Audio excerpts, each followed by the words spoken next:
To break down that discussion, I want to bring in Elina Beketova. She's a fellow at the Center for European Policy Analysis. And Elina, appreciate you taking the time. Thank you.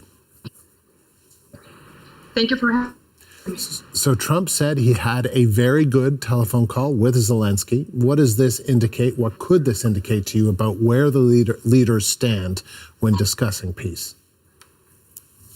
Well, I think overall it's a very positive signal because today's conversation was positive, as both presidents said.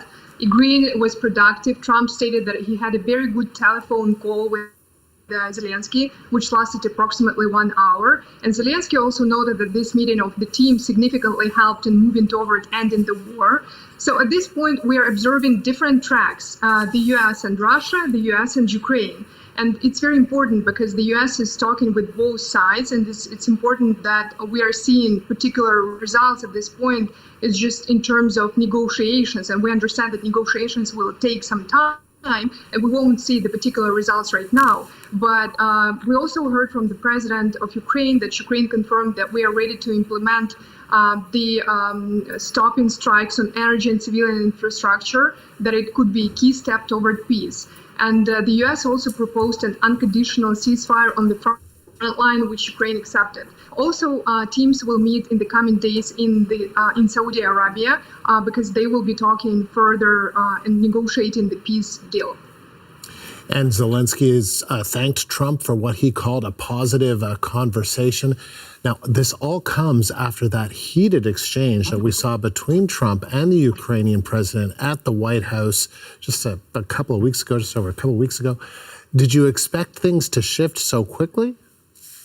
Well, I think that we all we are all observers, so that is why we just see what is there in the official statements. We don't know what is happening behind the closed door, and we understand that after that heated conversation, a lot of things have changed. And what we're seeing right now in all the official statements, the Ukrainian president, the office of the president says that only under the strong American leadership, they can come closer to the peace, which means that things might change, and they are changing, because right now what we're seeing is like in every relationship, you should have negotiations and you have different sides. And sometimes even a fight, it doesn't mean that people won't talk with each other anymore. It just means that something is very important to them. And right now what we're seeing is that Zelenskyy requested additional air defense systems because it's very important for Ukrainians who are staying in their cities, who are defending their land, and they need to defend their people.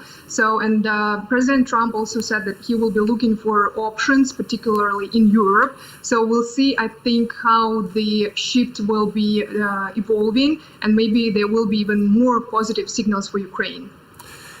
Is Trump, though, playing both Putin and Zelenskyy? Is he playing both sides? Well,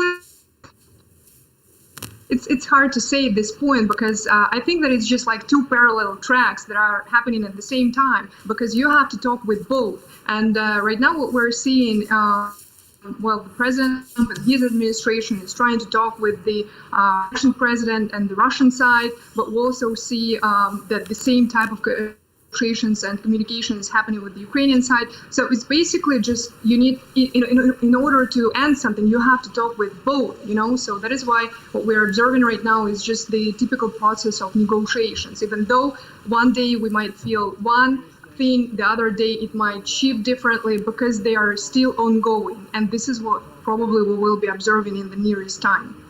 And Elena, of course, we should remind everyone that this is Russia's war on Ukraine. This is something that Russia did to Ukraine. And the Ukrainian president has resisted with support from the West, from Canada, and now from, well, we're not exactly sure exactly what the Trump administration, where their loyalty is. So could this bring about peace in Ukraine, and at what cost?